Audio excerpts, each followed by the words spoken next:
Hi friends, இப்போ நம்ம பார்க்க போகிறது டெக்னோ போவா கர்வ் 2 5G. இந்த மாடல் வந்து பிப்ரவரி 20ஆம் தேதி தான் இந்தியாவில் லான்ச் ஆக போகுது. இருந்தாலுமே அதோட ஸ்பெக்ஸ் என்னென்ன கொடுத்துருக்காங்க அப்படின்னு பார்ப்போம். இந்த மொபைலில் வந்து பேட்டரியை பொறுத்த வரைக்கும் 8000 mAh பெரிய பேட்டரி கொடுத்துருக்காங்க. ஸோ அந்த 8000 mAh பேட்டரியை வச்சு நம்மளால் வந்து 2 நாளைக்கு மேலேயே தாராளமாக யூஸ் பண்ணிக்க முடியும். எனக்கு வந்து 8000 mAh இருந்துச்சுன்னா நான்லாம் வந்து நார்மல் யூசேஜ்லாம் பண்ணணும்னா 2 நாளைக்கு வச்சுப்பேன். ஹெவி யூசேஜ்னா எனக்கு 1.5 நாளைக்கு தாராளமாக வரும். நம்மளும் கேம்லாம் விளாட போகிறதில்ல. ஸோ நார்மல் யூசேஜுக்கு இது வந்து கண்டிப்பாக நல்லாயிருக்கும். ஸோ நல்லாவும் இருக்கணும். இது வந்து ஒரு கேர்வ்டு டிஸ்பிளே தான், வேர்ல்டுலேயே ஸ்லிம்மஸ்ட் ஃபோன்னு சொல்கிறாங்க. ஸோ ஒரு 8000 mAh பேட்டரியை கொடுத்துட்டு வெயிட் எவ்வளோ கொடுத்துருக்காங்கன்னு பார்த்தோம்னா 195 கிராம் தான் கொடுத்துருக்காங்க. நான் வந்து என்ன நினச்சேன்னா 220 கிராமுக்கு மேலே இருக்கும் அப்படின்னா 200 கிராம் காசு மேலே இருக்கும் அப்படின்னு நினச்சேன்.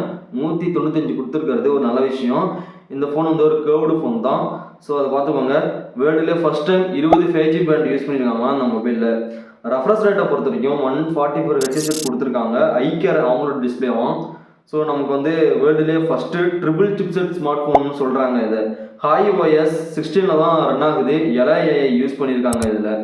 ஸோ இந்த மொபைலில் வந்து நமக்கு IP64 ரேட்டிங் தான் கொடுத்துருக்காங்க.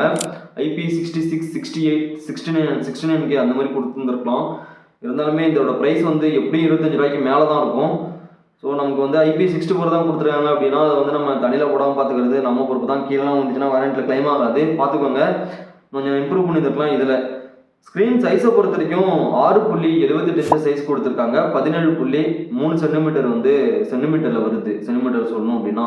ஸோ நமக்கு வந்து 4500 நிட்ஸ் பீக் பிரைட்னஸ் கொடுத்துருக்காங்க. ஸோ வெளியில் யூஸ் பண்ணுறதுக்குமே ஓரளவு நல்லாவே இருக்கும் இந்த மொபைலு. டச் சாம்பிள் ரேட்டை பொறுத்த வரைக்கும் 240 ஹெச்எஸ் கொடுத்துருக்காங்க.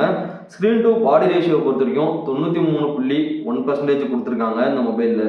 இந்த மொபைலில் வந்து சிங்கிள் ஸ்பீக்கரா ஸ்டீரியோ ஸ்பீக்கரான்னு தெரியல. அந்த வெப்சைட்டில் வந்து என்ன போட்டிருக்காங்கன்னா impressive sound with louder output and unchanged கிளாரிட்டின்னு கொடுத்துருக்காங்க.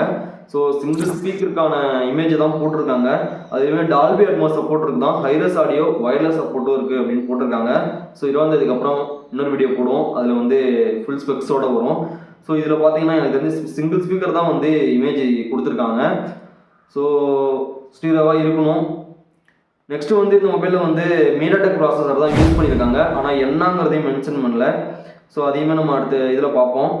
அப்லோட் ஸ்பீடு வந்து 70% வந்து அதிகமாக இருக்குமா. மின்னைக்கு நெட்வொர்க் லேட்டன்ஸுமே 33% வந்து அதிகம் பண்ணியிருக்காங்களாம் அந்த மொபைலில். ஃப்ரீக்வன்சி பேண்டுமே 20 யூஸ் பண்ணியிருக்காங்களாம் அந்த மொபைலில். ஸோ இந்த மொபைலை பொறுத்த வரைக்கும் நமக்கு வந்து இன்ஃபினிக்ஸோட அதோட சப்ரண்ட் தான் இந்த டெக்னோ, ஐடெல் இதெல்லாம் சரி. ஸோ இன்ஃபினிக்ஸ் மொபைல் யாரெல்லாம் யூஸ் பண்ணுறீங்க? ஏன்னா இப்போ நான் ரீசெண்ட் டைமில் என் ஃப்ரெண்டு ஒரு மொபைல் யூஸ் பண்ணுறாப்புல இன்ஃபினிக்ஸு. ஸோ அது வந்து என்ன ஆச்சுன்னு இதில் ஆட்டோமேட்டிக்காக ஸ்க்ரீன் ஆன் ஆகுது, ஆஃப் ஆகுது ப்ராப்ளம் வருது. வாங்கி 2 வருஷம் என்னமோ தான் ஆகுது. ஸோ இப்படி இருக்கிறப்ப டெக்னோலாம் நம்ம வாங்க முடியுமான்னு தெரியல. நானுமே ஒரு டெக்னோ மொபைல் வாங்கியிருக்கேன் இதுக்கு முன்னாடி.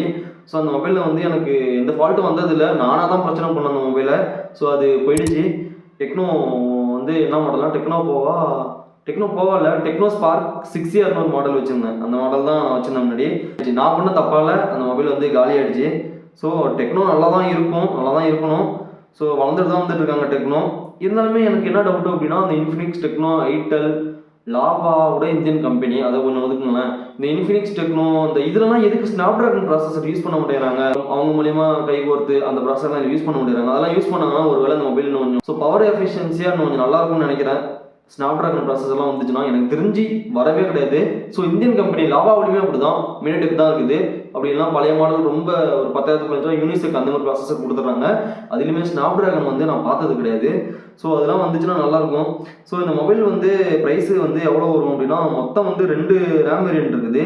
8/128 8/256 அப்படின்னு ஃப்ளிப்கார்ட்டில் போட்டிருக்காங்க. ஸோ 8/128 வந்து 29,000 போட்டிருக்குது. 8/256 30,000 இருக்குது. ஸோ அஃபிஷியலாக ப்ரைஸ் வரும். அப்போ அவங்க வெப்சைட்டில் போடுவாங்க. 20 அப்புறம் அந்த ஒரு தனியாக ஒரு வீடியோ போட்டு அதில் பார்ப்போம் என்னென்னா ப்ரைஸ் வருது, எத்தனை ரேம் வேரியன்ட் வருது அப்படின்னு. ஸோ இந்த மொபைலோட ஸ்பெக்ஸ் இவ்வளோ தான். ஸோ இந்த வீடியோ பிடிச்சிருந்துச்சுன்னா லைக் பண்ணுங்கள், சப்ஸ்கிரைப் பண்ணுங்கள், தொடர்ந்து சப்போர்ட் பண்ணுங்கள். அடுத்த வீடியோட சந்திப்போம். பை.